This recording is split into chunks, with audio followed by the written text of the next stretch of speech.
நிறைய பேர் நான் கட்சி வெளியே வந்த உடனே நான் ஒரு போஸ்ட் போட்டதுக்கும் சரி, வீடியோ போட்டதுக்கும் சரி, என்ன கேட்டாங்கன்னா இவர் போனோடனே தூக்கி குத்துணுமா அப்படின்ற மாதிரிலாம் கேட்டாங்க. நம்ம என்ன சொல்றோம்னா, அவர் பின்னாடி இந்த சீமான் வந்து தனிச்சு நின்று போட்டிடுறாரு, அந்த கட்சியை மாநில கட்சி அங்கீகாரமா மாத்திருக்காரு, 36 லட்சம் ஓட்டு வாங்கியிருக்காரு. இதை ஏன் நீங்க திருமாவர்கள் பண்ணலாம் தான் கேக்குறீங்க.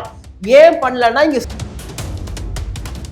நான் ஓப்பனா சொல்ற மாதிரி தான் விஷயம். விசிக வந்து இன்னைக்கும் வந்து ஒரு தலித்துக்கான கட்சி தான் அறியப்பட்டிருக்கு. ஆனா இங்க பாத்தீங்கன்னா நான் தலித்துகள் வந்து வந்தாங்கன்னா அவங்கள வந்து ஈஸியா அரவணைச்சுக்கிறாங்க, அவங்க வந்து ஷைன் பண்றாங்க, தூக்கி கொண்டாடுறாங்க, வாய்ப்பு எல்லாம் கொடுக்குறாங்க. ஆனா தலித்துகளுக்கு அப்படி வாய்ப்பு கொடுக்க வேண்டிய ஒரு சூழல வந்து கட்சி பிந்தியோ நினைக்கிறேன். இதுல நான் நாம் தமிழ் கட்சியை நான் பாராட்டுறேன். நான் ஏன்னா நாம் தமிழ் கட்சியினுடைய பல கொள்கை பரப்பு செயலாளர்கள், பல மாநில பாசறையினுடைய பொறுப்பாளர்கள் பார்த்தீங்கன்னா பல ஊடகங்களை பயணிக்கிறாங்க. எல்லோருக்குமான மேடை வாய்ப்பு கிடைக்கப்படாது ரொம்ப முக்கியமான. இன்னைக்கு இதுல நாம் தமிழ் கட்சி நான் பாராட்டுறேன்னு சொன்னேன். இன்னைக்கு அந்த சீமானை தவிர்த்து நாம் தமிழ் கட்சியுடைய மேடைகளில் முழங்கக்கூடிய பல இளைஞர்கள் எல்லாருக்குமே தெரியும். நாட் ஓன்லி மீடியா பர்சன்ஸ், பல பேர் நான் 10 பேர் அடுக்கலாம் இந்த மாதிரி. ஆனா விசிக கட்சியில் அப்படி அடுக்கலாம் முடியாது. ஏன்டா அதுக்கான நீங்க திமுக, நான் அதிமுக, நீ பாஜக, நான் காங்கிரஸ், நீங்க விசிகானா நான் வேற ஒரு கட்சி அப்படின்னு வச்சுங்களா. அந்த மாதிரி தான் நான் என்னோட கேள்வியை கேட்பேன். பட் எதிரில் இருக்கக்கூடியவங்க புரிஞ்சு கேட்கலாம்.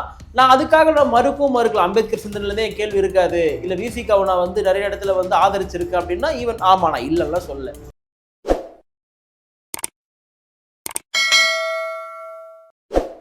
தாய் தமிழ் உறவுகளுக்கு வணக்கம்.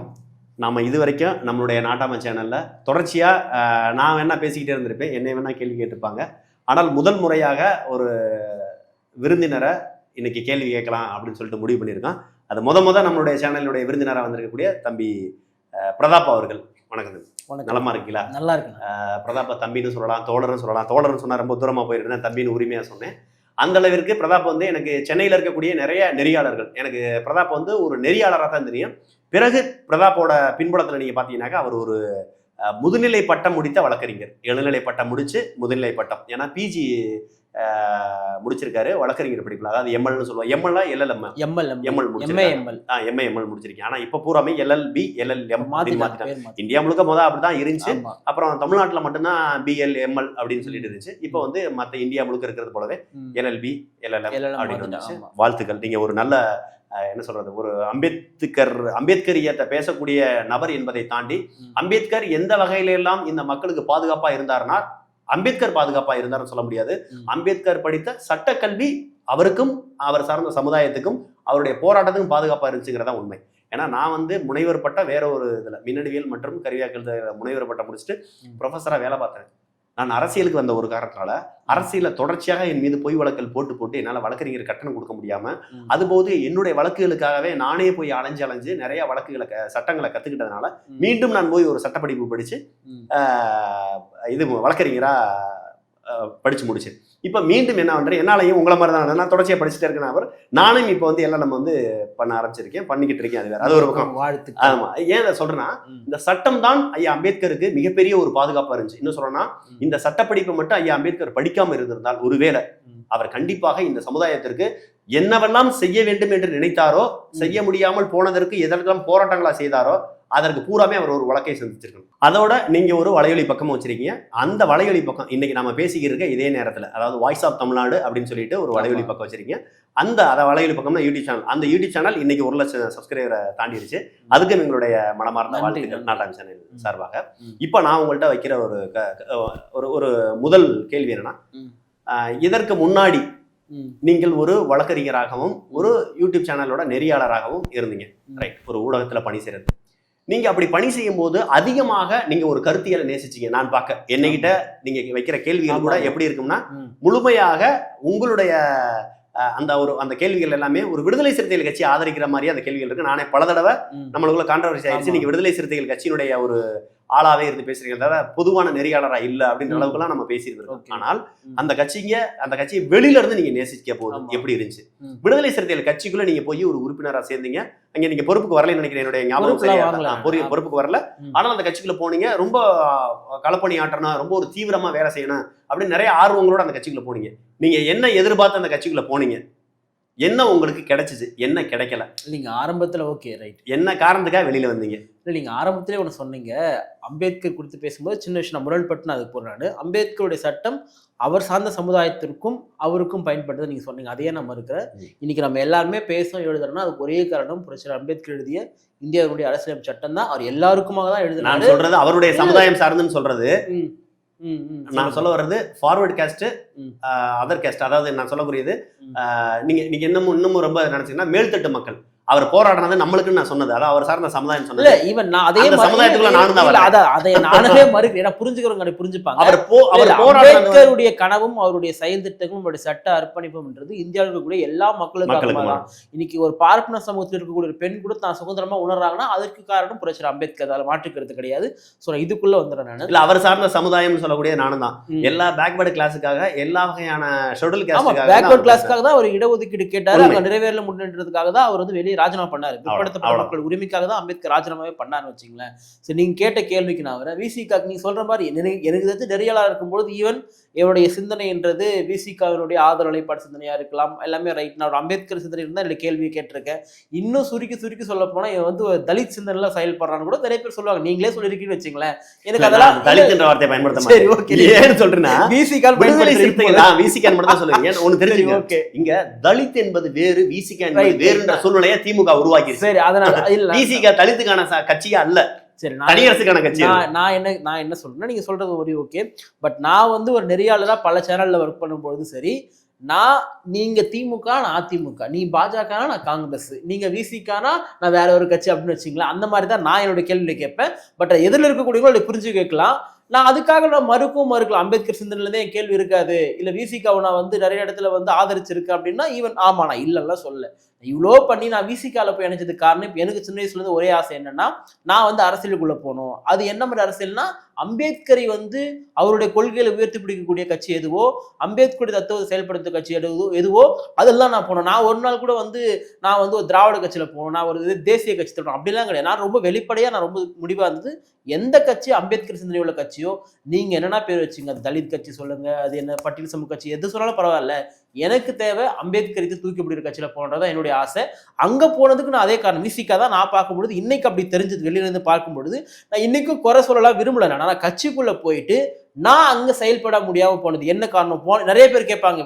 நிறைய பேர் நான் கட்சி வெளியே வந்த உடனே நான் ஒரு போஸ்ட் போட்டதுக்கும் சரி, வீடியோ போட்டதும் சரி, என்ன கேட்டாங்கன்னா, இவர் போனோடனே தூக்கி குத்தணுமா அப்படின்ற மாதிரிலாம் கேட்டாங்க. நம்ம என்ன சொல்றேன்னா, நான் ஒரு நெறியாளராக அறியப்பட்டிருக்கேன், பல சேனல்ல வேலை செஞ்சிருக்கேன், ஒரு அட்வொகேட்டா இருக்கேன்.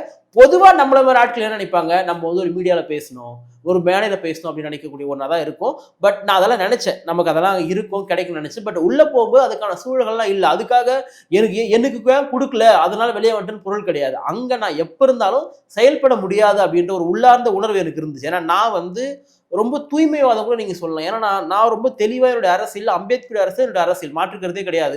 நாளைக்கே நான் வேற எங்கன்னா போறேன்னா கூட அம்பேத்கரை யார் தூக்கி பிடிக்கிறாங்களோ, அம்பேத்கரை யார் கொள்கை தலைவர் சொல்றாங்களோ அங்கதான் போவேன் தவிர மற்ற கட்சிக்கிட்ட எல்லாம் போறதுக்கான வாய்ப்பு கிடையவே கிடையாது. நான் அதுல வந்து இன்னைக்கும் நான் ரொம்ப ஸ்டாண்டா இருக்கிறேன் நான். ஆனா அங்க நான் செயல்பட முடியல. ஏன்னா வந்து அங்க எனக்கு மேல பல பேர் இருக்கிறாங்க. அங்க இளைஞர்கள்னு சொல்றவங்கள யாருன்னு கேட்டா 45-50 வயசு தான் நாங்க இளைஞர்கள்னு சொல்றாங்க. எனக்கு அதெல்லாம் கொஞ்சம் ஈவன் எல்லா கட்சியிலும் அப்படிதான் வச்சுங்களேன். பட் எனக்கு அங்க ஸ்பேஸ் வந்து இல்லை. ஏன்னா நான் வந்து குறைஞ்சபட்சம் வந்து ஒரு மேடையில பேசணும்னு நினைக்கிறது வந்து நிறைய பேருக்கு வந்து இவர் பெரிய புரட்சியாளர், இவருக்கு மேடை போட்டு குத்தணும் அப்படின்லாம் நிறைய பேர் வந்து விமர்சனம் பண்ணாங்க. திமுகவில் 50 வயசுக்காரங்க தான் இன்ன வரை மாணவர் அணியா இருக்காங்க. இல்ல அது ரைட், அதுதான் சொல்றேன். அதெல்லாம் மாற்றுறதானே நம்ம வந்திருக்கோம். திமுக அதிமுக பண்ற அரசியல் பண்றதுக்கு நம்ம வரல இல்லையா? அப்போ எனக்கான ஸ்பேஸ் அங்க இல்லை. அப்போ என்னுடைய கனவையும் நீங்க திமுக அதிமுக செய்யற அரசியலுக்கு வரல, ஆனா விசிகா அதுக்கு தான் வந்திருக்காங்க. பட் நான் என்ன சொல்றேன், விசிகா வந்து அங்க இருக்கிறதுனால நீங்க விமர்சனம் வைக்கலாம், நான் அதுல மாற்றுக்கிறது இல்லை. நீங்க இல்ல அப்படி இல்ல, நான் உங்களை குறிக்கிடல. ஏன்னா நீங்க ஃப்ளோவா சொல்லிட்டே இருக்கீங்க, உங்களை இடைமறிக்கல. நான் ஒன்னே ஒண்ணு மட்டும் சொல்றேன். நீங்கள் விசிகாவில் இருக்கக்கூடிய என்னென்ன பிரச்சனைகளோ, 50 வயசுல மாணவர் அணி இருப்பாங்க, 55 வயசுல இளைஞர் அணி இருப்பாங்க, ஒரு விசிகாவினுடைய தலைமையை சுத்தி ஒரு 10 பேர் இருப்பாங்க. வெளியில இருக்கக்கூடிய அரசியலை அவர்கள் சொல்றதை விட அவர்களுக்கான அரசியலை தான் சொல்லுவாங்க. அந்த ஒரு 4-5 பேருக்கான எம்எல்ஏ சீட்டை மட்டும் பார்ப்பாங்களே தவிர விடுதலை சிறுத்தை கட்சியினுடைய கடைக்கோடி தொண்டனுக்கு என்ன வேணும்னு பார்க்க மாட்டாங்க. விடுதலை சிறுத்தை கட்சி ஆட்சியில் இருக்கணுமா அல்லது எம்எல்ஏ பதவி மட்டும்? ஒரு நிமிஷம், விடுதலை சிறுத்தைகள் கட்சியினுடைய பலம் என்ன அப்படிங்கிறத தனிச்சு போட்டிக்கிட்டு அதை நிரூபிக்கணுமா, அல்லது அந்த குறிப்பிட்ட 4-5 பேர் மட்டும் எம்எல்ஏ ஆகணும் எம்பி ஆகணுமான்னு கேட்டீங்கன்னா அந்த 4-5 பேரும் விடுதலை சிறுத்தைகள் கட்சியினுடைய நலனை விட தங்களுடைய எம்எல்ஏ பதவியும் எங்களுடைய வருமானம் தான் முக்கியன்ற அளவுக்கு இருக்கிறாங்க. வெளியில பார்க்கக்கூடிய பார்வை இப்படிதான் இருக்கு. பட் அந்த 4-5 பேருக்காக விசிகா கிடையாது. நான் வந்து கட்சியிலிருந்து வெளியே வந்துட்டேன்றதுக்காக ஒரு நாளும் வந்து நான் விசிகா கட்சியை பத்தியோ தலைவர் திருமாவர்களை பத்தியோ ஒரு நாள் நான் குறைச்சு பேச மாட்டேன். எனக்கு அதுக்கான தேவையும் கிடையாது. ஏன்னா இன்னைக்கும் விசிகா கட்சி என்று தமிழ் மண்ணிற்கு தேவை. இன்றைக்கும் விளிம்புநிலை மக்களுடைய பாதுகாப்பு விசிகா தான், மாற்றுக்கிறது கிடையாது. ஆனால் நான் அங்க செயல்பட முடியாது. நான் இவ்வளவு நான் அந்த கட்சியை அதுதான் என்ன காரணம்னா அங்க வாய்ப்புகள் வந்து மறுக்கப்படுறதா நான் பாக்குறேன். ஏன்னா என்ன யோசிக்கிறேன் ஒரு ஓகே, பிரதாப் என்ற ஒரு நபர் சட்டம் படித்தவர். மற்றவர்கள் வந்து ஒரு டிகிரி முடிச்சுட்டு போறதுங்கிற வேற, நீங்க அதே துறையிலேயே வந்து ஸ்பெஷலைசேஷன் எடுத்து படிக்கிறீங்க. நீங்க ஒரு போஸ்ட் கிராஜுவேஷன் போயிட்டாக்க நீங்க வந்து அதுல வந்து ஒரு ஸ்பெஷலைசேஷன் தான் எடுக்க முடியும். பொதுவான சட்டம் படிச்ச நபர் கிடையாது, ஸ்பெஷலைசேஷன் எடுத்து படிச்ச நபர். அப்போ உங்களுக்கு கான்ஸ்டிடியூஷன் படிச்சிருக்கீங்க. கான்ஸ்டிடியூஷன் படிச்ச வரைக்கும் கான்ஸ்டிடியூஷன்ல ஒண்ணு ஜெயிக்க முடியலைன்னா அந்த இயக்கம் யாருக்கானதா இருக்கு? உங்களுக்கு இடையூறா இருக்கிற இயக்கம் சாதாரண ஒரு பட்டியலின சமுதாயத்திற்கு வளர முடியுமா, பயன்படுமா? உங்களாலே வளர முடியும். நான் என்ன கேட்கிறேன், நல்லா புரிஞ்சுங்க. நான் கட்சியை குறைச்சு சொல்லல. நான் சொல்ல வர கட்சி உயர்வான கட்சி, கட்சியினுடைய தலைமை உயர்வானவர்கள், மாற்று கருத்து இல்ல. ஏன் உங்களால வளர முடியல? உங்களாலவே முடியல. உங்களால நான் உங்களுக்கு மிகப்பெரிய சொல்றேன், சட்டம் படித்த நபர் எப்பவுமே ஒரு வழக்கறிஞரோட மூளை தான் தண்ணி மாதிரி எல்லா இடத்துலயும் போகக்கூடியது. அப்போ ஒரு வழக்கறிஞராக இருந்த நபர் உங்களால, அதுலயும் வந்து கான்ஸ்டிடியூஷன் வந்து ஸ்பெஷலிஸ்டா எடுத்த படிச்ச நபர், உங்களுக்கு அரசியல் அறிவு படிப்புலயே அதிகமா இருந்திருக்கணும். சட்டப்படி அதை படிச்சிருக்கீங்க. உங்களாலேயே சர்வைவல் ஆக முடியல, அதுல அந்த உள்கட்சியில வந்து உங்களை நிலைநிறுத்திக்க முடியல, நீங்க பேச முடியல, உங்களுடைய குரவலை நெருக்கப்பட்டிருக்குன்றதா நீங்க சொல்ல வர்றது. உங்களால வர முடியல, என்னால பேச முடியல, எனக்கான ஸ்பேஸ் கிடைக்கல அப்படின்னா, பிரதாப்புக்கு கிடைக்காத ஸ்பேஸ் ஒரு தலித்துல ஒரு 8வது முடிச்சவன் 10வது முடிச்சவன் மதுரையில பிறந்தவன், திண்டுக்கல்ல பிறந்தவன், பெரிய ஊசியில பிறந்தவன், ஆதனூர்ல பிறந்தவன், இவனுக்கு வாய்ப்பு இருக்குமா? அந்த கட்சியில் எந்த வாய்ப்பு கேட்கறீங்க? நான் சொல்வது அந்த கட்சியில் இல்ல கட்சியில போட்டிடுற வாய்ப்பா இல்ல கட்சியினுடைய அதிகாரமா, எதை சொல்றீங்க பாருங்க. உங்களுக்கு என்ன வாய்ப்பு கிடைக்கல அந்த வாய்ப்பு இல்ல, அந்த வாய்ப்பு நீங்க சொன்னீங்கல்ல, எனக்கு ஒரு ஸ்பேஸ் கிடைக்கல, அந்த வாய்ப்பு அந்த வாய்ப்பு இப்போதைக்கு கிடைக்காது அப்படின்றது நான் சொல்றேன். ஏன் அப்படின்னா, ஏன்னா எங்க கட்சியில இப்ப சில பேர் இருப்பாங்க, இன்னைக்கும் விசிய கட்சி என் கட்சின்னு தான் சொல்றேன். நான் அப்படிலாம் மாத்திலாம் சொல்ல மாட்டேன். நான் நேசிச்ச ஒரு கட்சி, தலைவர் அவ்வளவு நேசிச்சிருக்கேன். நான் அந்த கட்சியில வந்து பாத்தீங்கன்னா ஒரு குறிப்பிட்ட நபர்கள் மட்டும்தான் அவங்களே கட்சியினுடைய தலைமை பொறுப்பில் இருப்பாங்க. அவங்களே நிகழ்ச்சி தொகுத்து வழங்குவாங்க. அவங்களே போயிட்டு சேனல்ல வந்து பேசுவாங்க, டிபேட்லயும் பேசுவாங்க, இன்டர்வியூ கொடுப்பாங்க, நிகழ்ச்சியும் தொகுத்து வழங்குவாங்க. ஈவன் அவர்கள் தான் சில பேர் களத்துக்கும் போறாங்க. நான் அதையும் மறுக்கல. நீங்க சொல்றத நான் வந்து அண்ணன் வன்னியரசு, அண்ணன் ஷானிவாஸ் இப்படி எடுத்துக்கலாமா? நீங்க வெளியே தெரியுற 4 பேர் நீங்க எடுத்துறீங்க, நீங்க எடுத்து இல்ல நீங்க சொல்ல வர்றதுல ஒரு நிமிஷம், நீங்க சொல்ல வர்றதுல அவங்க தான் எம்ஓசி, அதாவது ஒரு கட்சியினுடைய மேடையில அவங்க தான் மைக்க பிடிச்சும் பேசுவாங்க, ரைட்டு. அவங்க தான் எம்ஓசி பண்ணுவாங்க, ரைட்டு. அவங்க தான் டிவி விவாதங்களையும் கலந்துக்குவாங்க, அவங்க தான் டிபேட்லையும் கலந்துக்கிறோம். அப்ப இது எல்லாமே நான் பார்த்ததுல ஆளூர் ஷானிவாஸ், இந்த பக்கத்துல வன்னியரசு. எனக்கு தெரிஞ்சு என்ன சொல்லணும்னா வன்னியரசு முதன்மையானவர் அப்படின்னு நான் எடுத்துக்கலாமான்னு கேட்கிறேன். எடுத்துங்க, அது உங்க புரிதல். இல்ல என்னுடைய புரிதல் இல்ல, பார்வையாளருடைய புரிதல். இப்ப நீங்க சொல்றதால நான் மாற்று கருத்து சொல்லியே, அது உங்களுடைய புரிதல் தானே. நான் இதுல குறுக்கிட வர முடியாதுல்ல. ஆனா நான் வந்து எந்த ஒரு நபருமே கார்னர் பண்ண விரும்பல. ஏன்னா அவர் மட்டும் தான் எல்லாத்துக்குமே காரணம்னு நான் சொல்ல மாட்டேன். பல பேர் இருக்கிறாங்க. ஏன்னா நீங்க சொல்லக்கூடிய வன்னியரசு பேர் நீங்க சொல்றீங்க, அவரு தான் எல்லாத்துக்குமே காரணம் நான் சொல்ல மாட்டேன். ஏன்னா அதே அண்ணன் வன்னியரசு தான் பல விஷயங்கள் போராட்டங்களுக்கும் போறாரு. நான் அதையும் மறுக்க முடியாது. ஏன்னா சில பேர் வந்து பேசிட்டு மட்டும் போயிடுவாங்க. நான் என்ன கேட்கிறேன், நான் இல்ல தெளிவுபடுத்துறேன். நீங்க சொல்றது நான் நீங்க 2 பேர் குறிப்பிட்டீங்க. சில பேர் வந்து மேடையில பேசுவாங்க, ஊடகத்தில் பேசுவாங்க, களத்துக்கு போக மாட்டாங்க. வன்னியரசு பேர் குறிப்பிட்டீங்க, அவர் பண்றதெல்லாம் நீங்க குறிப்பிட்டீங்க. ஆனா அந்த நபர் களத்துக்கும் போறாரு, அதையுமே பதிவு பண்ணலையா? சும்மா வெளியில இருந்து நான் அவர் மேல பாத்துருக்கேன். ஏன்னா எங்க நாம் தமிழர் கட்சிக்கு எதிராக அனைத்து கட்சி ஆர்ப்பாட்டம் நடந்த போது கலந்து கொண்ட 15 தலைவர்கள், தொண்டர்கள் யாரும் கலந்துக்கிறல, தலைவர்களும் மீடியாக்காரங்களை மட்டும் வலுவர் கூடத்துல கலந்து. நாம் தமிழர் கட்சிக்கும் வன்னியரசு பிரச்சனைக்கும் நான் இல்ல அதுக்குள்ள நான் சொல்லல, பாத்திருக்கேன்னு சொல்றீங்க. சொல்றீங்கல்ல, அந்த போராட்ட காலத்துல அண்ணன் வன்னியரசு வந்து போராட்ட காலத்தில் நின்ற போது, ஐயா வைகோ அவர்களோட நின்ற போது, கம்யூனிஸ்ட் கட்சிகளோட நின்ற போது இருந்த 15 தலைவர்களும் அண்ணன் வன்னியரசும் ஒருவர் மிக முக்கியமானவர். அவர் தான் அதிகமா பேசினாரு அந்த ஆர்ப்பாட்டத்துல. பட் தலைவர்களும் கேமராமேனு ஊடகவியலாளர் தான் இருந்தாங்க. அதற்கு பிறகு காணொலியின் மூலமாக தொண்டர்கள் பார்த்திருப்பாங்கன்னு நினைக்கிறேன். நீங்க சொல்ல அதுதான் இவ்வளவுதான். அப்ப நான் உங்கள்கிட்ட கேட்கறது, ஒருவேளை நான் என்னுடைய பார்வையில பிரதாப்புக்கு நல்ல கேள்வி ஞானமும் உண்டு. கேள்வி ஞானம் யாருக்கு இருக்கோ அவங்களால பதில் சொல்ற தன்மை உண்டு. ஏன்னா பதில் தெரிந்தவனுக்கு தான் கேள்வியை கேட்கக்கூடிய தகுதி இருக்கும். அப்ப நீங்க என்னையவே எவ்வளவோ கேள்விகள் வந்து கேட்டிருக்கீங்க, வெறியேற அளவுக்குலாம் கேள்வி கேட்கக்கூடிய நபர். அந்த மாதிரி கேள்வியை நீங்க மேடைகள்ல போய் மாற்று கட்சிகளை அல்லது மாற்று சித்தாந்தமுடைய கட்சி, நேரடியாக விசிகாவுக்கு எதிராக இப்ப நீங்க பாசிசனோட எடுத்துக்கலாம், பிஜேபியோட, அப்ப அப்படி வந்து வீரியமாக கேள்வி கேட்கக்கூடிய நபர், ஒரு வீச்சான பேச்சுக்களை கொடுக்கக்கூடிய பிரதாப்புக்கு ஒரு மேடை வாய்ப்புகளை கொடுத்துருக்கலாமோ, மற்ற ஒரு டிவி சேனல்களை விவாதத்துக்கு அனுப்பியிருக்கலாமோ, அல்லது ஒரு பெரிய மேடைய ஆர்கனைஸ் பண்ணக்கூடிய ஒரு எம்ஓசி பண்ணக்கூடிய நபராக ஒரு தலைவர் வர்றானா எனக்குமே இப்ப நீங்க சொல்லக்கூடிய நான் இதை வந்து விமர்சனமா கூட வைக்கலாம் குடுக்கலையோ குடுக்கல தானே அப்படி நான் ஓப்பனா சொல்றேன். ஏன்னா கட்சியினுடைய நிகழ்ச்சிகள் இருக்கு இல்லையா, எங்க கட்சியில வந்து ரொம்ப பெருசா பார்க்கக்கூடியது பாத்தீங்கன்னா தலைவருடைய பிறந்தநாள் விழா. உதாரணத்துக்கு சொல்றேன், நான் வருகின்ற ஆகஸ்ட் 17 பிறந்தநாள் அவருக்கு ஆகஸ்ட் 16 நைட்ல இருந்து ப்ரோக்ராம் பண்ணுவாங்க.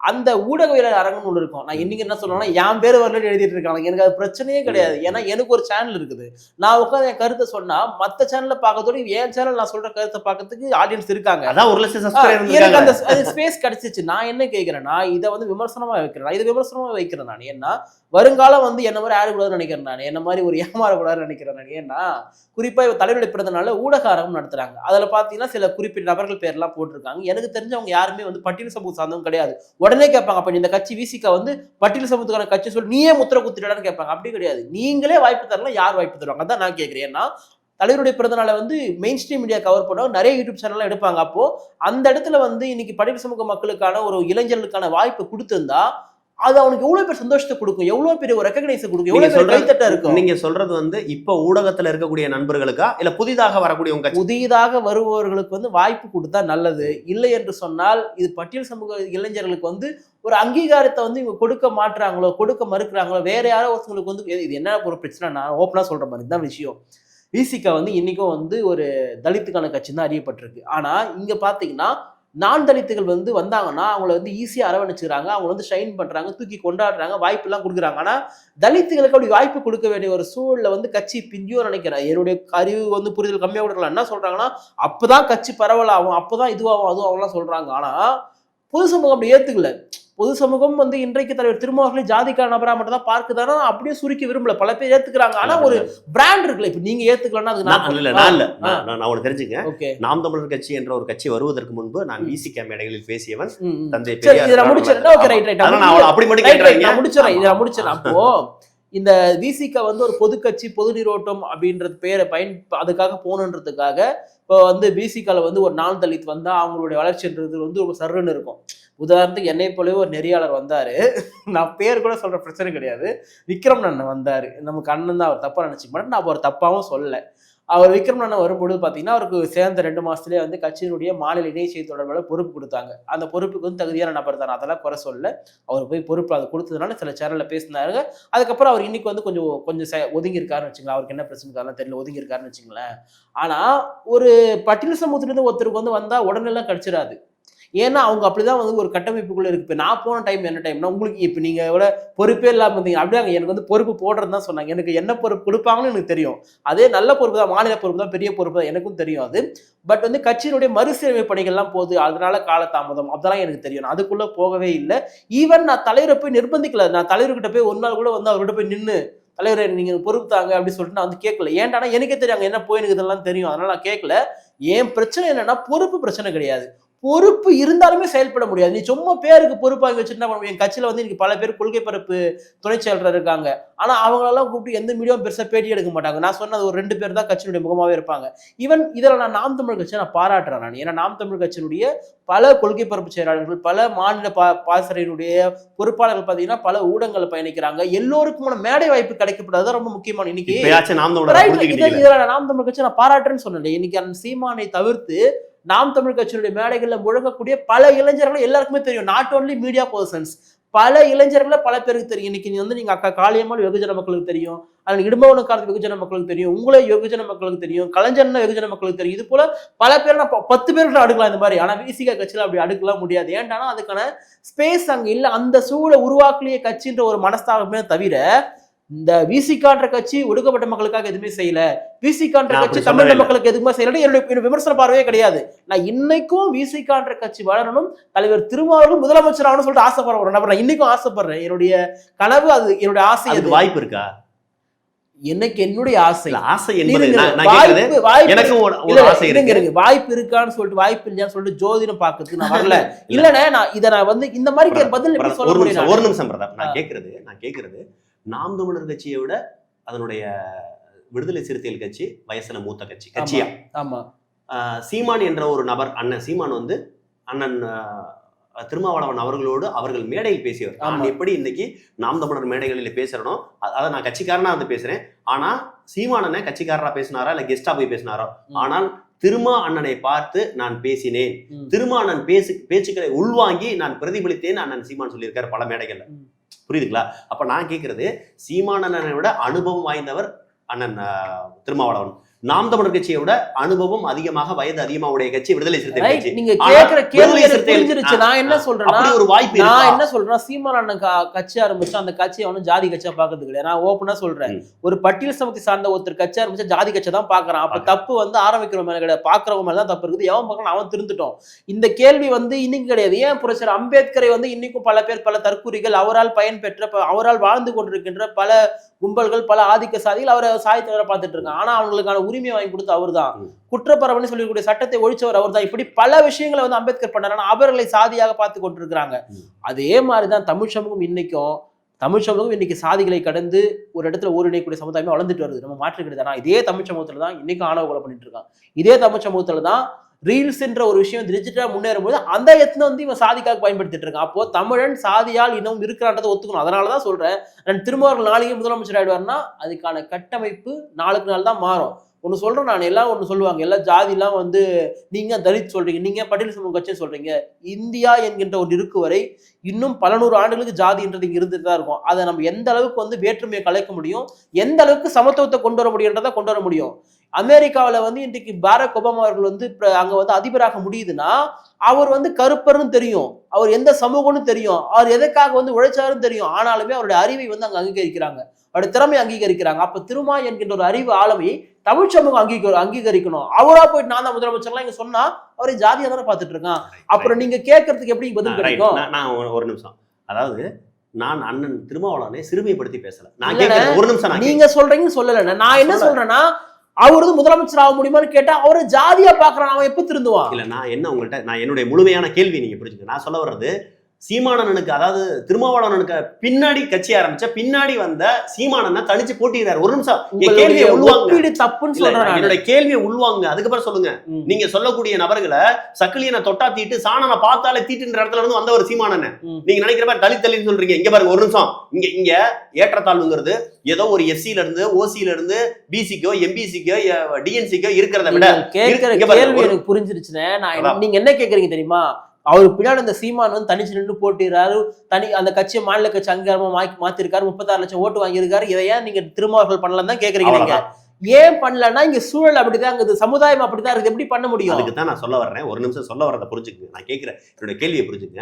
அண்ணன் திருமாவளவன் ஒருவேளை இந்த வெற்றியே போதும், நம்மளுக்கு இப்ப இருக்கிற 2 எம்பி சீட்டு போதும், 4 எம்எல்ஏ சீட்டு போதுன்னு தன்னுடைய கொள்கைகளை சுருக்கிட்டாரோ, அதனாலதான் புதிய இளைஞர்களுக்கு மேடைகளை பங்களிப்பது கிடையாது. நான் என்ன சொல்ல வர்றேன், பிரதாப்பை கூப்பிட்டு, நீங்க வந்து அண்ணனை பார்த்தானே கட்சியில சேர்ந்திருப்பீங்க. நான் சொல்ல வருவது, நான் வெளியில இருக்கக்கூடிய மற்றவர்களுடைய பார்வை விசிகால எப்படி இருக்குன்னு பார்க்கவே இல்லை. நான் விசிகாவுல பிரதாப்பை எப்படி பாக்குறாங்க, பிரதாப் விசிகாவை எப்படி பாக்குறாரு, இவ்வளவுதான். நம்மளோட இன்டர்வியூ வந்து நம்ம பராக் ஒபாமா, அம்பேத்கர், வடநாடு, தென்னாடு, அமெரிக்கா வரையெல்லாம் போகவே தேவையில்லை. நான் சொல்ல வர்றது, சென்னைக்குள்ள, தமிழ்நாட்டுக்குள்ள விடுதலை சிறுத்தைகள் கட்சி பிரதாப், இவ்வளவுதான் என்னுடைய கேள்வி. நான் விடுதலை சிறுத்தைகள் கட்சியை பத்தியோ, அல்லது இன்னைக்கு நடக்கக்கூடிய ஆணவ படுகொலை பத்தியோ, அல்லது புரட்சி பாரத் கட்சிக்கும் விடுதலை சிறுத்தைகள் கட்சிக்கும் அண்ணன் ஆம்ஸ்ட்ராங்கு, இது இந்த 3 தலைவர்கள் சென்னையில அரசியல் செய்யறாங்க தலித் மக்களுக்குன்னு, இவங்களுக்குள்ள என்ன வித்தியாசம்? இதெல்லாம் நான் போகவே விரும்பல. அதெல்லாம் போன பெரிய தலைப்பு, அதை நம்ம இன்னொரு நாள் அடுத்தடுத்த காலகட்டத்தில். எனக்கு நான் இந்த 3 பேரை ஒப்பிட்டே நான் உங்கள்கிட்ட நிறைய கேள்வி. ஒரு பக்கம் ஆம்ஸ்ட்ராங் அண்ணன், ஒரு பக்கம் விடுதலை சிறுத்தைகள், ஒரு பக்கம் புரட்சி பாரத். இந்த 3ஐயும் ஒப்பிட்டு இவர்களுக்குள்ள இருக்கக்கூடிய பிளவு என்ன, இவர்களுக்குள்ள இருக்கக்கூடிய ஒற்றுமை என்ன, இவர்கள் மற்ற கட்சிகளுக்கும் இவங்களுக்கும் உள்ள வித்தியாசம், இப்படி எல்லாம் நிறைய கேள்விகள் அதை தனியா வச்சுக்கிறோம். நான் கேட்பது பிரதாப் விசிகா கட்சி. பிரதாப் என்பவர் யாரு? விசிகா கட்சியில பிரதாப்புக்கு ஒரு மேடை ஏன்? நான் வந்து தூரமா இருந்து பாக்குறேன், நான் பிரதாப்பை நேரடியா பாக்குறேன். பிரதாப்பினுடைய திறமை எனக்கு தெரியும். நான் பார்க்கையில பிரதாப் எவ்வளவு பெரிய வைரம்னு எனக்கு தெரியுது. ஏன் இந்த வைரத்தை, இந்த பொக்கிஷத்தை விடுதலை, நான் ஒரு நிமிஷம் உங்களை உயர்த்தி பேசுறது என்னுடைய நோக்கம் இல்ல. கேள்வி ஞானம் இருக்கு, பேச்சு திறமை இருக்கு, விவாத திறமை இருக்கு, மத்ததை விட்டுருங்க, விவாத திறமை இருக்குல்ல. ஏன் இந்த பிரதாப்புக்கு ஒரு டிவி சேனல்ல பேசுவதற்கு வாய்ப்பு கொடுக்கல? இதற்கு இடையூறாக இருந்தது யாரு? நீங்கள் இதற்கு முயற்சி செய்தீர்களா இல்லையா? இல்ல, உங்களுக்கு வாய்ப்பே கிடைக்கல. அண்ணன், எனக்கு இந்த மாதிரியான வாய்ப்புகள் கிடைக்கலன்னு, இதற்கு ஏதாவது ஒண்ணு செய்யுங்கன்னு சொல்லிட்டு, அண்ணன் நீங்க சொன்ன மாதிரி உங்களுக்கு பிடிச்ச அண்ணன் வன்னியரசு, கடுமையாக உழைக்கக்கூடிய அண்ணன் வன்னியரசு கிட்ட போய் பேசுனீங்களா, அல்லது அதை தாண்டி அண்ணன் திருமாவளவன் அவர்களோட பேசுனீங்களா? இவ்வளவுதான் என் கேள்வி. நான் என்ன சொன்னா, இப்ப நான் வந்து கட்சியில நான் யாருன்றது கட்சியில நீங்க குறிப்பிட்ட 2ஆம் நிலை இருக்கக்கூடிய எல்லாருக்குமே தெரியும். நான் பேசுவதும் தெரியும், நான் நெறியாளர் என்பதும் தெரியும், நான் வழக்கறிஞர்ன்றது தெரியும், இது எல்லாமே தெரியும். என்னுடைய குறைந்தபட்ச திறமை என்றது அவங்களுக்கு என்னன்னு சொல்லிட்டு தெரியும். இது எல்லாமே தெரிஞ்சுமே இப்போ பிரதாப்புக்கு வந்து இந்த இடத்த வாய்ப்பு கொடுக்கலாம்னு வச்சா கொடுத்துருக்கலாம். நான் வந்து ஒரு நாளும் தலைவரை குறை சொல்ல விரும்பல. ஏன்னா அவருக்கு 1008 வேலை இருக்குது. அவர் வந்து பிரதாப் டிவி சேனல்ல பேசப்பா பிரதாப்புக்கு மேடை போட்டு கொடுப்பான்னு சொல்றது தலைவரோட வேலை கிடையாது. அவருக்கு பல வேலை இருக்குது. அவருக்கு அவர்கிட்ட நான் போகவே இல்லை. என்னுடைய விலகலுக்கும் அவர் காரணம் கிடையாது. நான் அவரை சொல்லவே மாட்டேன். ஏன்னா என்னை பற்றின பெருசா விஷயங்கள் தெரியாம கூட அவருக்கு இருந்திருக்கலாம். என்னை பத்தி யோசிக்கிறதுக்கு ஒரு வேலை கிடையாது. ஆனால் நீங்க சொன்ன மாதிரி இந்த வாய்ப்புகளை உருவாக்குறது தெரியுமா, இந்த நபர்கள் எல்லாருக்குமே பிரதாப் யாருன்னு தெரியும். ஒருவேளை பிரதாப் யாருன்னு தெரிஞ்சதுனால நம்மளோட ஓவர் டெக் பண்ணி வளர்ந்துருவேன் அப்படின்றக்காக செய்யாம விட்டாங்களா? ஏன்னா நான் என்ன சொல்றேன், நான் ஒன்னும் அவ்வளவு பெரிய ஆளுலாம் சொல்ல வரல. நான் என்ன சொல்றேன்னா இல்ல நான் பெரிய ஆளு, நீங்க சொல்றது திறமை. பிரதாப்போட திறமை தான். ஆமா இப்ப பிரதாப் உயரமானவரா குட்டையானவரா கட்டையானவரா என்ன சொல்றேன்னா நீங்க கேக்குறது எனக்கு புரியுது. எனக்கு அவர் என்ன நீங்க கேக்குறது என்னன்னா அவங்க நீங்க பேசினா அவங்களுக்கான அவங்க இப்ப நாளைக்கு சேனல் வந்து இப்ப என்ன ஒரு சேனலுக்கு அனுப்புறாங்க, சின்ன பையன் போய் பேசுறான்னு சொல்லிட்டு நாளைக்கு அந்த சேனல் வந்து ஃபோன் பண்ணி பிரதாப் நீங்களே வாங்கன்னு சொன்னா அப்ப ஏற்கனவே பேசிட்டு இருந்த ஒரு விசிகாக்காரருக்கு அந்த வாய்ப்பு மறுக்கப்படுது. இது எல்லா கட்சியிலும் இருக்கக்கூடிய சிக்கல் தான். ஆனா இங்க என்னன்னா எங்க கட்சியில வந்து இளைஞர்களே நான் சொல்றேன், நான் போய் சம்பவிச்சுதாங்கிறாங்க. அவங்களுக்கே இப்ப வாய்ப்பு கிடைக்குதோன்னு சொல்லிட்டு தெரியல எனக்கு. இல்ல நான் என்ன சொல்ல வரேன்னு புரிஞ்சுங்க. இன்னைக்கு நாம் தமிழர் கட்சியில இருந்து ஒவ்வொரு யூடியூப் சேனல்ல பேசுறவங்கள ஒரு 10 பேர் சொல்லலாமா? ஆமா 10 பேர் சொல்லலாமா? அது நான் சொல்றது குறைந்தபட்சம் என்னைய மாதிரி ஒவ்வொரு சேனலையும் கெஸ்டா போய் பேசுறவங்க இருக்குது. ஒரு 10ல இருந்து 20 பேரை கூட சொல்லலாம். நான் சொல்றது என்னைய மாதிரி வெளியூர்ல இருந்து வந்து பேசிட்டு போறவங்க இருக்காங்க, இங்கேயே தங்கி பேசுறவங்க இருக்காங்க, இந்த ஊர்லயே குடியிருக்கிறவங்க இருக்காங்க. நான் உங்கள்கிட்ட கேட்கறது இது மாதிரி விசிகா சார்பாக உங்களை இப்ப நான் வந்து எனக்கு சத்தியம் டிவில இருந்து கூப்பிடுவாங்க, ராஜி டிவில இருந்து கூப்பிடுவாங்க, புதிய தலைமை இருந்து கூப்பிடுவாங்க, எல்லாம் என்னை நேரடியா தான் கூப்பிடுவாங்க. அப்படி உங்களை நேரடியாக கூப்பிட்டு நீங்க போகலையா? இல்ல அப்படிலாம் யாருமே கூப்பிடல. நான் சும்மா சொல்லக்கூடாது, அப்படிலாம் யாருமே கூப்பிடல. நான் அது கூட போல ஒரு சின்ன ஒரு இடத்துல நடக்கக்கூடிய ஒரு மேடையில கூட பேசுறதுக்கான வாய்ப்பு இங்க கொடுக்கப்படல. அதுதான் ஏன் இங்க பாருங்களேன், நான் இப்ப உங்களுக்கு ஒரு நாம் தமிழரோட ஒப்பிட்டு விசிகாவை சிறுமைப்படுத்துறதோ நாம் தமிழரை உயர்த்தி பேசுறல, நான் ஒரு தளத்தில் இருக்கேன். நான் ஒரு தளத்தில் எனக்கு என்ன வாய்ப்பு கிடைக்குன்னு பாக்குறேன். நீங்க ஒரு தளத்தில் இருக்கீங்க, உங்களுக்கு என்ன வாய்ப்பு? இப்ப நான் இருக்கும்போது எனக்கு வெற்றிக்குமாரன் என்ற ஒரு நபர் அப்படி ஒரு மறுப்பு போட்டார். எப்படின்னா நான் இந்த மேடைக்கு இங்க யூடியூப் சேனல்களை சென்னையில வந்து பேசினக்கான காரணமே மதுரையில என்னை வந்து அதாவது என்னுடைய மதுரை மண்டலத்துல தென் மண்டலத்துல நாம் தமிழர் கட்சியில இருந்து ஒரு புதிய மாநில கொள்கை அமைச்சராக என்னை போடுறாங்க 2021. ஆனால் என்னை இங்க கூப்பிடுவாங்க பேசுறதுக்கு. ஒரு ஊர்ல இருந்து அண்ணா எங்களுக்கு தேதி கொடுக்குறீங்களா, அந்த ஞாயிற்றுக்கிழமை ஒரு பெரிய கொள்கை விளக்க பொதுக்கூட்டம் போட்டிருக்கோம் அப்படின்னு கூப்பிடுவாங்க. தெருவோரத்துல இருந்து கீழே தெருமுனை பிரச்சாரத்துக்கு கூப்பிடுவாங்க. நான் எல்லாம் எது கூப்பிட்டாலும் சரின்று அவங்க ஒரு டிசைன் பண்ணி ஆன்லைன்ல போடுவாங்க. இந்த தேதியில இந்த இடத்துல ஒரு தெருமுனை பிரச்சாரம் நடக்குது, சிறப்பு பேச்சாளர் நத்தம் சிவசங்கரன் போடுவாங்க. அது முதல் நாள் டிசைன் வந்திருக்கு, மறுநாள் அந்த டிசைன் இருக்காது. அவங்க கூப்பிட்டு அண்ணா இந்த மாதிரி வந்து தேதி மாற்றி வச்சிருக்கோன்னே காவல்துறை அனுமதி கிடைக்கல, இன்னொரு நாள் வச்சுக்கிறோம்னு சொல்லுவாங்க. ஆனால் 2 நாள் கழிச்சு பாத்தீங்கன்னா அதே தேதியில வேற ஒரு பேச்சாளரை வச்சு அந்த கூட்டம் நடக்கும். நான் அவங்களை அடுத்து அந்த கூட்டம் முடிஞ்சதுக்கு அப்புறம் அவங்களை தொடர்பு கொண்டு கேட்டினா என்னங்க பிரச்சனைன்னு கேட்டேன்னா அவங்க சொல்லுவாங்க, வெற்றி என்ன அண்ணா நீங்க சொல்லிடாதீங்க, வெற்றி என்ன உங்களை கூப்பிடக்கூடாதுன்னு சொல்லிட்டாங்க அப்படின்னு சொல்லுவாங்க. இதை நான் நேரடியாக நாம் தமிழர் கட்சியில் சந்தித்த இடையூறு. அது மாதிரி பிரதாப் சந்தித்தீர்களா? அப்படி என்கிட்ட பேர்லாம் சொல்லுங்க. என்ன சிக்கல்னா நிறைய பேர் என்னன்னா சில பேர் எங்க கட்சி சாதனையில விமர்சனம்லாம் வைக்கிறாங்க, இவன் வந்து குறிப்பிட்ட ஒரு 2-3 பேர் கூட தான் தொடர்புல வந்தான் அப்படின்னு சொல்லிட்டுலாம்.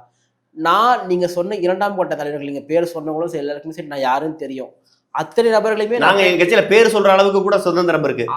எனக்கு இருக்க பிரச்சனையை கூட நான் பேர் சொல்லியே சொல்ல முடியும். எனக்கு என்னன்னா விசிகாவுல அந்த சுதந்திரம்லாம் இல்ல, எனக்கு அப்படிலாம் கிடையாது. என்ன வந்து நான் கட்சியிலிருந்து வெளியே போன கூட ஒருத்தர் என்னை பத்தி கொச்சையா பேசியிருந்தாரு. ஒருத்தர் கட்சியினுடைய செய்தி தொடர்பாளர், அவர் தான் ரொம்ப பாவலன் பேசியிருந்தாரு. அவர் வந்து பாத்தீங்கன்னா அவர் மூலம் தான் நான் கட்சிக்கே போனேன். நீங்க சொன்னதுனால சொல்றேன், அவர் மூலமா தான் நான் கட்சிக்கு போனேன். மீன்ஸ் அவர் தான் மைக்ல அனௌன்ஸ் பண்றாரு. அம்பேத்கருடைய திடல்ல வந்து பாத்தீங்கன்னா அன்னைக்கு ஒரு நிகழ்வு அங்க வந்து அனௌன்ஸ் பண்றாரு. வாய்ஸ் ஆஃப் தமிழ்நாடு ஊடகத்தின் நிறுவனர் பிரதாப் இன்று முதல் தன்னை விடுதலை சிறுத்தை கட்சியில் இணைத்துக் கொண்டார் அனௌன்ஸ் பண்ணார். அதுக்கு அவ்வளவுதான். அதுக்கப்புறம் நான் அவரை வந்து தொடர்பு கொண்டுலாம் பேசினேன். ஆனா வந்து நான் என்ன சொன்னா, கட்சியினுடைய நான் உங்க கூட இருக்கணும், இணை செய்தி தொடர்பாளராக இருக்கிறேன்னா உடனே வந்து அதோட கேட்பானுங்க இதை செய்ய தொடர்பு நான் வந்தவொடனே விக்ரமுக்கெல்லாம் கொடுக்குறீங்க இல்லையா அப்படின்றப்ப நான் வந்து எதிர்பார்க்குற தப்பான ஒரு விஷயம்லாம் கிடையாது.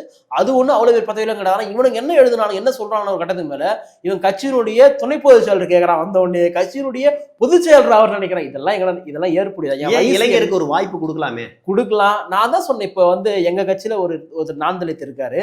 அவர் வந்து சின்ன வயசுல 30 வயசுக்குள்ளவே என் வயசுக்குலாம் இருக்கும்போதே அவர் துணை பொதுச் செயலர் ஆயிட்டாரு. கேட்டா வந்து அப்பதான் கட்சி வந்து ஜனநாயகமாகும், அப்பதான் கட்சி பொது சமூகமாகும் அப்படிலாம் சொல்லுவாங்க. ஒரே நிமிஷம் இடைமறிக்கிறது. நான் இப்படி எடுத்துக்கிறவா, நான் அதாவது அது ஒரு தலித்துகளுக்குன்னு அடையாளப்பட்ட கட்சியாக மாறி இருக்கு. ஆனா நான் தலித்துக்கு முக்கியத்துவம் கொடுக்குறாங்கன்னு சொல்லலாமா? எப்படின்னா ஆமா, அதுதான் உண்மை அதுதானே. அப்படின்னா விடுதலை சிறுத்தைகள் கட்சி பெயரளவு தான் தலித்துகளுக்காக இருக்கு. அந்த கட்சிக்குள்ள ஒரு திறமை வாய்ந்த பிரதாப் போன்ற நபர்கள் ஒரு பொறுப்புக்கோ ஒரு பேச்சுக்கோ அல்லது ஒரு பேசுவதற்கோ கூட வாய்ப்பு கிடைக்காது. ஆனால் நான் தலித்திலிருந்து ஒரு நபர் வர்றாருன்னா அவர் குறைந்த வயதா இருந்தாலும் பரவாயில்ல, அவருடைய கல்வி தகுதிகள் குறைவாக இருந்தாலும் பரவாயில்ல, வேறு சமுதாயம் வந்துருச்சு அப்படிங்கிறதுக்காக அந்த ஒண்ணுக்காகவே சமுதாய ரீதியாகவே அவருக்கான பொறுப்பு அங்கீகாரமும் கொடுக்குறாங்கன்னு சொல்லலாமா? ஒரு பொறுப்போ அங்கீகாரமோ அவருக்கான வாய்ப்பு. தலித்துகளுக்கு மிகப்பெரிய ஒரு வரவேற்பு இருக்கு, அதுல மாற்றுக்கிறது கிடையாது. தலித்துகளுக்கு ஒரு அப்படித்தான் அண்ணன் ஆதரவர்ஜுனா அவர்களுக்கும் வாய்ப்புகள் வந்து பெருசா. ஆதரவர்ஜுனா அவர்கள் வந்து ஒரு ஸ்டாட்டிஸ்டிக்ஸா உள்ள வராரு. அவர் ஒரு மிகப்பெரிய ஒரு செல்வந்தன் அறியப்பட்டவர்.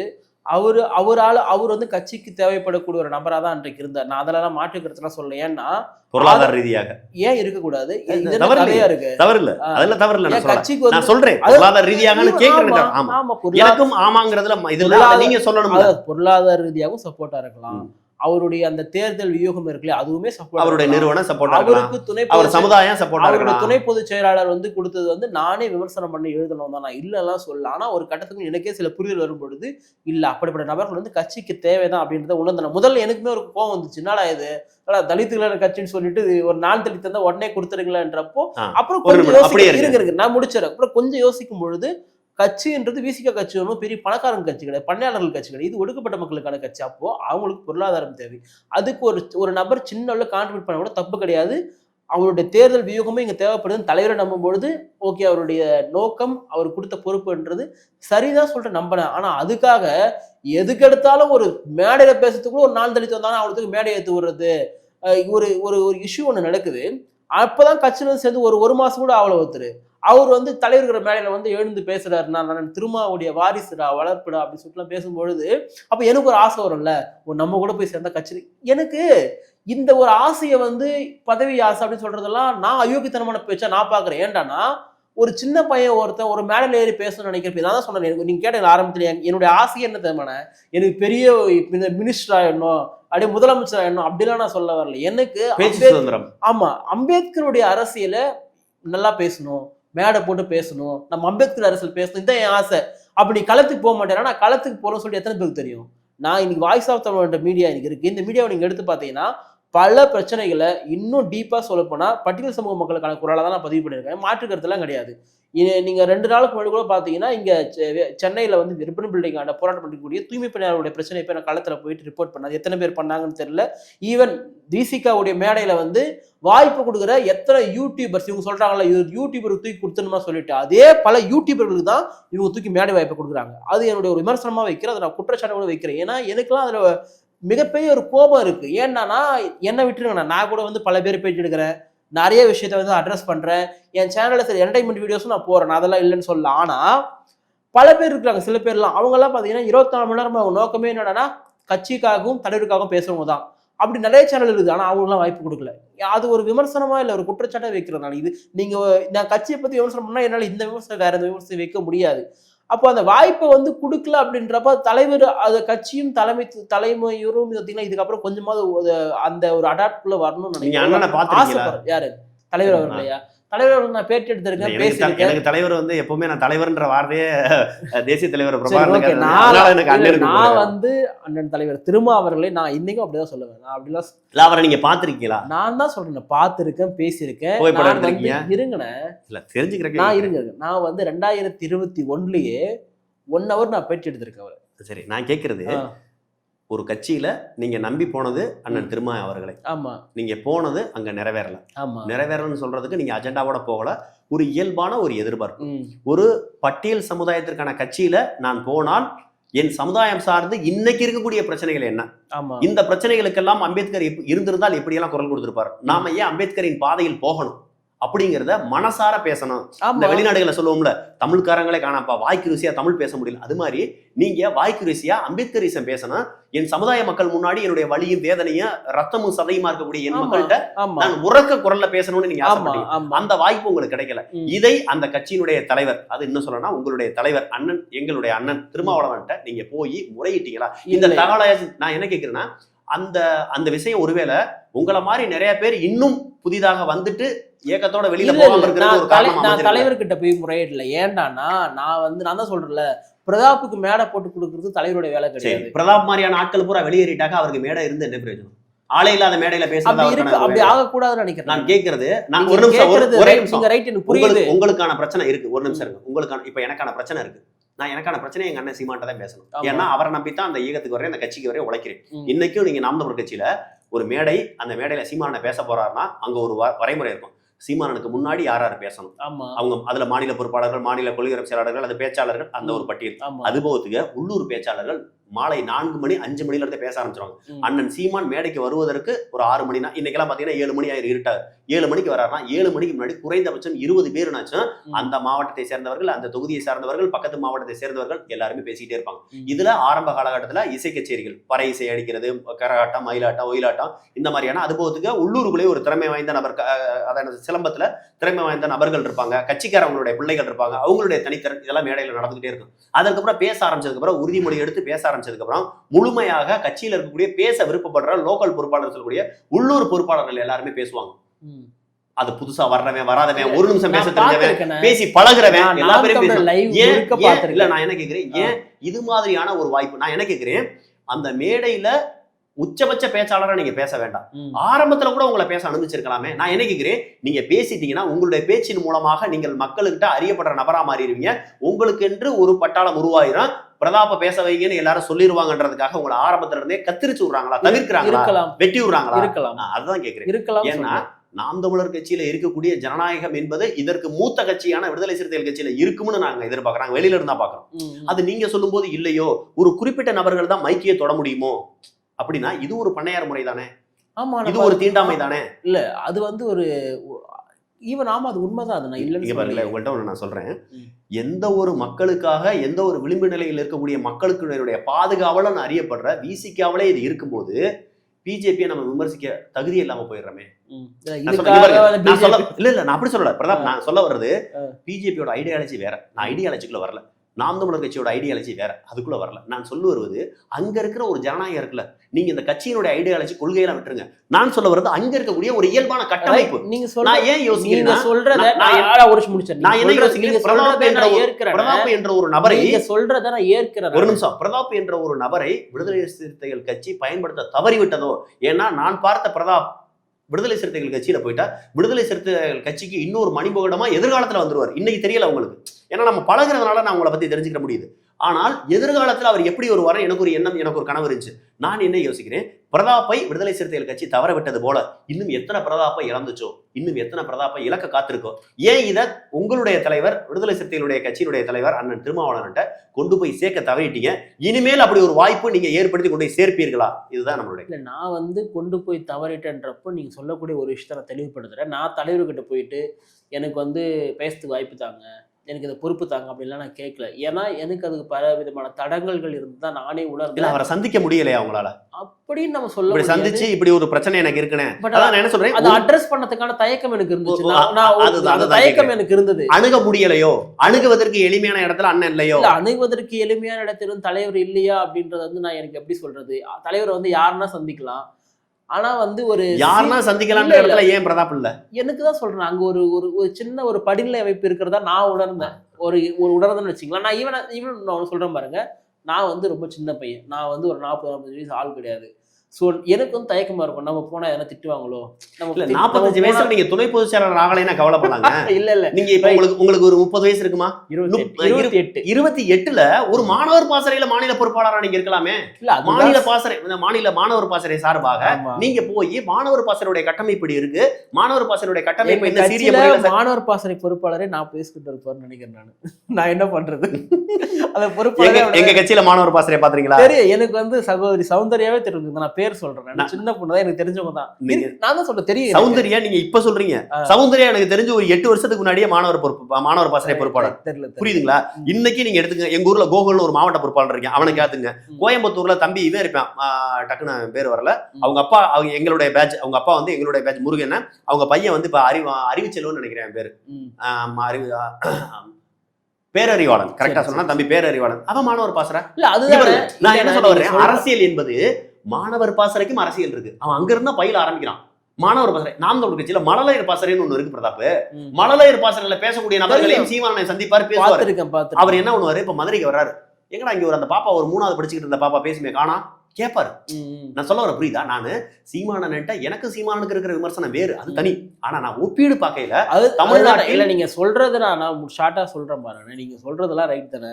அதற்கான வாய்ப்பை வந்து கட்சியினுடைய 2ஆம் கட்ட தலைவர் தான் உருவாக்கி கொடுக்கணும். நான் தான் திருப்பி சொல்றேன், இப்போ உங்க கட்சியில வந்து எல்லா வேலையும் சீமான் செய்ய நான் எங்க கட்சியில இருக்க வெற்றிக்குமாரோட இதையும் சொல்லியிருக்கேன். இங்க பாருங்க, நான் எந்த யூடியூப் சேனல்ல என்ன தலைப்புல பேச போகணும்னு அனுமதி வாங்கிட்டு போகணும்னு சொன்ன வெற்றிக்குமார் இருக்காரு. ஆனா நான் அவரை ஓவர்லூப் பண்ணி வந்துட்டேன். கரெக்ட். அது ஆனா இங்க வந்து என்னன்னா அதுக்கான வாய்ப்பை இங்க வந்து கொடுக்க. ரெண்டாவது நான் இன்னொன்னு சொல்றேன், நான் என்ன என் பார்வையில் என்ன பாக்குறேன், இவ்வளவு பிரச்சனைகளையும் குறைந்தபட்சம் தலைமைகிட்ட சொல்லிட்டாச்சு நீங்க வந்திருக்கலாமோ, ஏன்னா இன்னொரு பிரதாப் பாதிக்கப்படாம இருந்திருப்பாரு அப்படின்னு.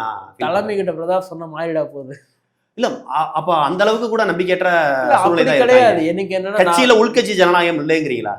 உள்கட்சி இல்ல, நான் சொல்ல வர்றது அந்த கட்சியை குறை சொல்றதுக்காக இல்ல. நான் திரும்ப சொல்றேன், உங்கள் முன்னால் உட்கார்ந்திருக்க நாம் தமிழர் கட்சி சிவசங்கரன் இப்போது நெறியாளராக உங்களிடம் உள்கட்சி ஜனநாயகம் இல்லை என்று சொன்னால் ஆமாம், இல்லைதான். இல்லை, அதை சரி செய்யறதுக்கு அண்ணன் முயற்சி செய்ய, அதாவது திருமாவளவன் முயற்சி என்னன்னா, இது உள்கட்டமைப்பு இல்லன்னு இந்தந்த வகையில எல்லாம் உள்கட்டமைப்பு பாலடைஞ்சு போய் அதை நான் சொல்ல முடியாதுல்ல. அதை நீங்க தான் சொல்ல.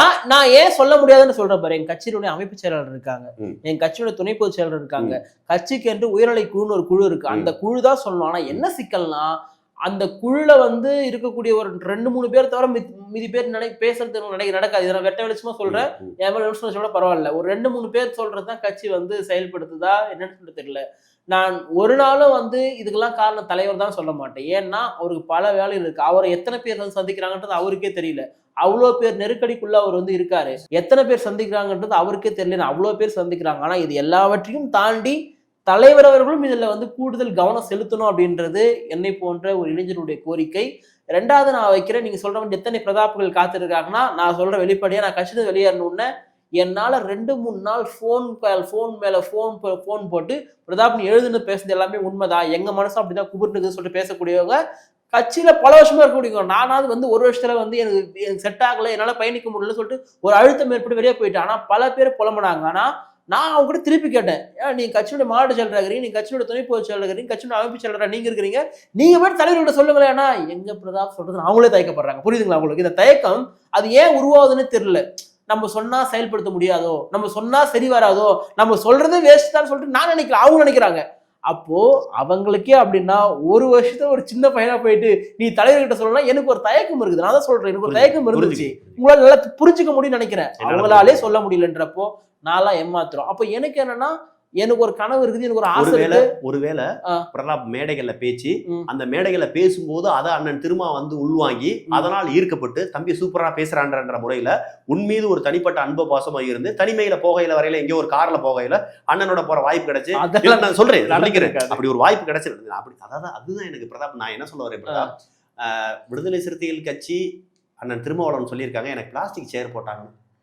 அண்ணன் திருமாவளவனுக்கு பிளாஸ்டிக் சேர் போட்டதை அவர் எவ்வளோ தூரத்தில் மனசு வேதனையை சொன்னாங்க. எனக்கு ஒரு மற்றவர்களுக்கு போலவே எனக்கும் சமமான நாற்காலி போட்டாங்க ஜெயலலிதா அம்மையார். திமுக எனக்கு பிளாஸ்டிக் சேர் போட்டதையும் சொல்லியிருக்காரு, பக்கத்தில் ஒரு சீட்டு விட்டு தள்ளி உட்கார்ந்ததையும் சொல்லி வேதனைப்பட்டிருக்காரு. அண்ணா திமுகவில் அம்மையார் ஜெயலலிதா தனக்கு அவங்களுக்கு போட்ட சேர் மாதிரி நிகரான சேரை எனக்கு போட்டாங்க அப்படின்னு உள்ளார்ந்து பெருமைப்பட்டு சொல்லியிருக்காரு. அதே மாதிரி தன்னை வந்து ஒரு கூட்டணி கட்சி தலைவர்ன்ற முறையில தன்னை தொட்டு தன் கையை உயர்த்தி பிடிச்சாங்க, நான் கூச்சப்பட்டேன் சொல்றாங்களே அப்படி சொல்லிருக்காரு. அப்ப இவைகள் அனைத்தினுடைய ஒரு கருப்பொருள் என்னன்னா தீண்டாமை. ஏதோ ஒரு வகையில தீண்டாம இருக்கு, எல்லா வகையிலுமே தீண்டாம இருக்கு. ஏதோ ஒரு வகையில சொல்றீங்க, அந்த காலத்துல தண்ணியை இப்படி வாங்கி குடிச்சதும் கொட்டாச்சியில் தண்ணி வாங்கி குடிச்ச மட்டும் தீண்டாமை நினைக்கிறீங்க. இது நவீன தீண்டாமை. நான் எப்படி உங்களை, நீங்கள் ஒரு வழக்கறிஞர், நீங்கள் ஒரு படித்தவர், நீங்கள் ஒரு நெறியாளர், நீங்கள் ஒரு பேச்சு திறமை இருக்கவர், இவ்வளவு தூரம் சொல்லணும். உங்களை மாதிரி 100 மடங்கு வழக்கறிஞரில் பெரிய நபர் அண்ணன் திருமாவளவன். உங்களை மாதிரி 100 மடங்கு சட்டம் படித்தவர், உங்களை மாதிரி 100 மடங்கு பல பிரச்சனைகளை சந்தித்தவர், உங்களை மாதிரி 100 மடங்கு இங்க இருக்கக்கூடிய பிரச்சனைகளுக்கெல்லாம் குரல் கொடுத்தவர். ஆமா, உங்களை மாதிரி துடிப்பா வளர்ந்து வந்த நபர். திருமானனே அலங்காநல்லூர்ல போஸ்ட் ஒட்டி இருக்காரு. அந்த அளவிற்கு தான் இயக்கத்தை வளர்த்து கொண்டாந்தார். நான் சொல்ல வருவது, இயக்கத்திற்கு வெளியில அண்ணன் திருமா எப்படியெல்லாம் தீண்டாமையை அணிவிக்கிறாரோ அதே போன்ற நவீன தீண்டாமையை திருமானன் அந்த கட்சிக்குள்ளேயும் இளைஞர்கள் மத்தியில பிரச்சனைகளை பேச விடாம தடுக்கிறாரோ அப்படின்ற ஐயப்பாடு நீங்க சொல்றதுல இருந்து எனக்கு தெரியுது. ஏன் சொல்றேன்னா, இந்த நீங்க சொன்ன குறைகளை எல்லாம் தவிர்த்தால் பிரதாப் போன்ற 100 பிரதாப் இங்க வருவாங்களா இல்லையா? இன்னும் இருக்கிறாங்களா இல்லையா? இந்த மாதிரியான, அதாவது வெளியில இருந்து புதிதாக வரக்கூடிய கேடர்ஸ் பிரதாப் போன்ற அறிவாளிகள். நான் சொல்வது, உள்ளுக்குள்ளே ஏற்கனவே பல பிரதாப்கள் சீனியர் மோஸ்ட் பர்சன்ஸ் உள்ளுக்குள்ளே மூத்த தலைவர்கள் இருக்கிறாங்க. அவங்களுக்கெல்லாம் அவர்களுக்கான அங்கீகாரம் அளிக்கப்பட்டு அவர்களுக்கு மேடைகள் கிடைக்கப்பட்டு அவர்களும் மேடையில முழங்கி அதன் மூலமா அவர்கள் அடையாளப்பட்டு இன்னும் பல யூடியூப் சேனல்களை எல்லாம் அவர்கள் போய் பேசி உங்களை மாதிரி நபர்கள் பல யூடியூப் சேனல் போய் விவாதங்களை பண்ணி இந்த கட்சியை தலித்துகளுக்கு அப்பாற்பட்டு எல்லா கட்சியுடைய சமூக கட்சிகளை மாத்துறதுக்கான வேலைகளை ஏன் திருமாவளவன் செய்யல? இல்ல அவங்க என்ன 4 சீட்டு சொல்லிட்டாரா? திமுகவினுடைய அடிமையாவே வாழ்ந்துடுறான்னு சொல்லிட்டாரா? கம்யூனிஸ்ட் கட்சிகள் மாதிரியான ஒரு 5-6 கட்சிகளோட ஒரு கூட்டணியை மாதிரி அதை மறைமுக கூட்டணி வச்சுக்கிட்டு திமுக போன்ற கட்சிகளோட 4 சீட்டு 2 MP 4 MLA இதுக்குள்ளே போது நினைச்சிட்டாரா? இந்த இனத்திற்கான நீங்க வைக்கக்கூடிய வாதம் ரொம்ப கொச்சையான வாதம். அடிமையா சுருங்கிட்டாரான்னு சொல்லக்கூடியதெல்லாம் ரொம்ப கொச்சையான வாதம். நான் என்ன சொல்றேன் அப்படின்னா, சுருங்கிட்டாரா என்னுடைய கேள்விகள் சிறுத்தைகள் கட்சியினுடைய வளர்ச்சி ரைட். 4 பேருக்காக கட்சி இருக்குதான்னு கேட்க வரீங்க. நீங்க விசிகான்ற கட்சி எல்லாருக்குமான கட்சியா இல்லாம 4 பேருக்கு கட்சியா இருக்காங்க. இந்த கேள்வி எங்க கட்சிக்காரர்களுக்கே பல பேர் எழுப்புறாங்க. அதை நான் இல்லெல்லாம் சொல்லலாம். நான் என்ன சொல்றேன்னா, நான் சின்ன பையனா இருந்து கூட சொல்லலாம், என்னுடைய அறிவுக்கு குறையோட நான் என்ன நினைக்கிறேன், இன்னைக்கு தலைவர்கள் 6 பேர் சீட்டு கொடுத்தாரா, போட்டிட்டாங்களா, அந்த 6 பேருக்கு வாய்ப்பு கொடுத்தாதீங்க. அடுத்த 6 பேர் இருப்பாங்க. அதே 6 சீட்டோ 8 சீட்டோ 10 சீட்டோ கொடுக்குறாங்கன்னு வச்சுங்களேன், 10 சீட் கூட வாங்க, 20 சீட் கூட வாங்க, மாற்று நபர்களுக்கு கொடுங்க. அப்படி கொடுத்தா பிரதாப் மாதிரி எத்தனை பிரதாப் பெரியா வந்தாலும் கட்சி அழிஞ்சு போகாது. கட்சி நான் ஒரு கணக்கே கிடையாது. ஆனா திருப்பியும் இவங்களுக்கே வாய்ப்பு கொடுத்துட்டு திருப்பியும் நான் அந்த வயசான ஒரு 4 பேர் தான் மேடையில் எடுத்துவேன், அந்த ஒரு வயதுல மூத்த இருக்கக்கூடியவங்கள தான் மறுபடியும் பேச வைப்பேன்னு சொன்னா அது கட்சியுடைய வளர்ச்சிக்கு பின்னடைவா இருக்குன்றது விசிகாவை ஆதரிக்கக்கூடிய என்போனருடைய கருத்து. நீங்க சொல்லக்கூடியதை ஏற்கிற நான் எல்லோருக்குமான வாய்ப்பு கொடுங்க, எல்லோருக்குமான மேடை வாய்ப்புகளை கொடுங்க, எல்லோருக்குமான போட்டி. அதுக்கு எல்லாருக்குமே எடுத்து கொடுக்க முடியலாம் கிடையாது, இருப்பாங்க அதுக்குன்னு இருப்பாங்க எல்லாரும். இப்போ ஒருத்தன் நல்லா எழுதுறவங்க போயிட்டு நல்லா பாட மாட்டான், நல்லா பேசுறவங்க போயிட்டு நல்லா களத்துல வேலை செய்ய மாட்டான். உங்க கட்சியிலே நீங்க நிறைய பேர் சொல்ல முடியுங்க, ஒருத்தர் களத்துல பயங்கரமா வேலை செய்வாங்க, ஆர்கனைசேஷன் பண்ணுவாங்க, மேடை போடுவாங்க, ஆனா அவங்களால மைக் எடுத்து பேச முடியாது. அது குறைபாடு கிடையாது, அவங்களோட ஸ்கில். அது ஒருத்தர் நல்லா பேசுவான், ஆனா அவனால பாத்தீங்கன்னா ஒரு 100 பேர் ஒருங்கிணைக்க முடியாது. ஆனா அவனுடைய பேச்சு ஒரு 1,00,000 பேர் ஒருங்கிணைக்க முடியும். ஆனா அவனால களத்துல 10 பேர் ஒருங்கிணைக்க முடியாது. அப்போ நான் என்ன சொல்றேன்னா, பேசுறவனுக்கு வாய்ப்பு கொடுங்க. எல்லாருமே பேச போறது கிடையாது, உடனே சொல்லணும் எல்லாரும் அப்படிலாம் கிடையாது, எங்கேயுமே கிடையாது. அப்படி யாரோ ஒருத்தன் தான் நல்லா பேசுவான், ஒரு 10 பேர்ல இருக்கானா அதுல ஒருத்தன் நல்லா பேசுவான், ஒரு 100 பேர்ல 2 பேருக்கு வாய்ப்பு கொடுக்கலாமே, தப்பு கிடையாது. அதை கட்சி மாற்றிக்கொண்டால், இப்படி கட்சி போட்டியிட்டவங்களை தவிர்த்து மற்றவங்களுக்கும் வாய்ப்பு கொடுத்தால், விசிகா கட்சி நீ வளர்ந்துட்டு வருது. நம்ம அதை குறைச்ச மதிப்பில்லை, வளர்ந்துட்டு வருது கட்சி. பல இடங்கள்ல இன்னைக்கு விசிகா கட்சி இல்லாத கிராமமும் கிடையாது, கிளையும் கிடையாது, அந்த அளவுக்கு இருக்கு. ஆனா இந்த விதமான சில விஷயங்கள்லாம் சரி செஞ்சுட்டா தலைவர்களுடைய வளர்ச்சியும் கட்சியோட வளர்ச்சியும் எங்கேயோ இருக்கும். என்னுடைய ஆதங்கத்தை இப்ப நான் பட்ட சில சிரமங்கள் மாதிரி இனி வரக்கூடியவங்க படக்கூடாது. கட்சியில இருக்கிறவங்களும் அப்படி இருந்தா அது கட்சிக்காரருடைய தலைமைகள் 2ஆம் கட்ட தலைவர்கள் சரி செய்யணும் அப்படின்றத நான் சொல்ல விரும்புறது. கடைசியா இறுதியா ஒரே ஒரு கேள்வி, ஏன்னா எல்லாம் இறுதி பகுதிக்கு வந்துட்டோம்.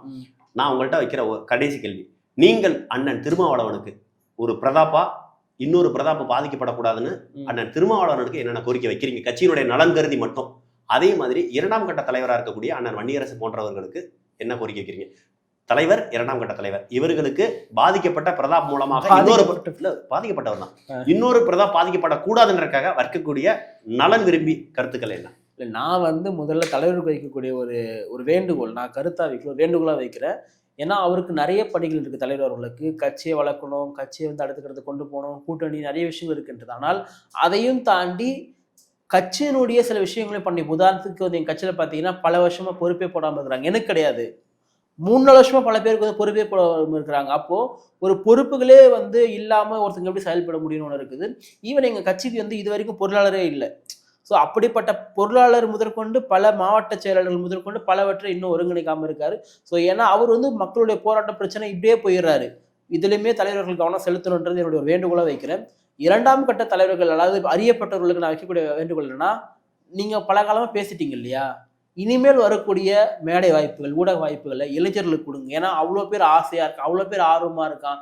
இது ஒரு பதவி ஆசை கிடையாது, ஒரு பெருமை கிடையாது, அவனோட உள்ளார்ந்த ஒரு ஆசை. நான் பேசணும், நான் அம்பேத்கருடைய கருத்தை பேசணும், நான் விடுதலை மக்கள் பொருளாக ஒழிக்கணும் அப்படின்றது அவனுடைய ஒரு உள்ளார்ந்த ஒரு ஆசை. அந்த ஆசைக்கு அந்த ஒரு இடத்துக்கு இளைஞர்களுக்கு நீங்க வாய்ப்பு கொடுத்தாதான் இந்த கட்சி உண்மையாகவே இளைஞர்களுக்கு வாய்ப்பு கொடுக்கக்கூடிய ஒரு கட்சியா இருக்கும் அப்படின்ற ஒரு விருப்பத்தையும் 2ஆம் கட்ட தலைவர்களுக்கு நான் வைக்கிறேன். அவ்வளவுதான். நன்றி, உங்களுடைய நல்ல ஆசையில் நிறைவேற. நன்றி நன்றி நன்றி.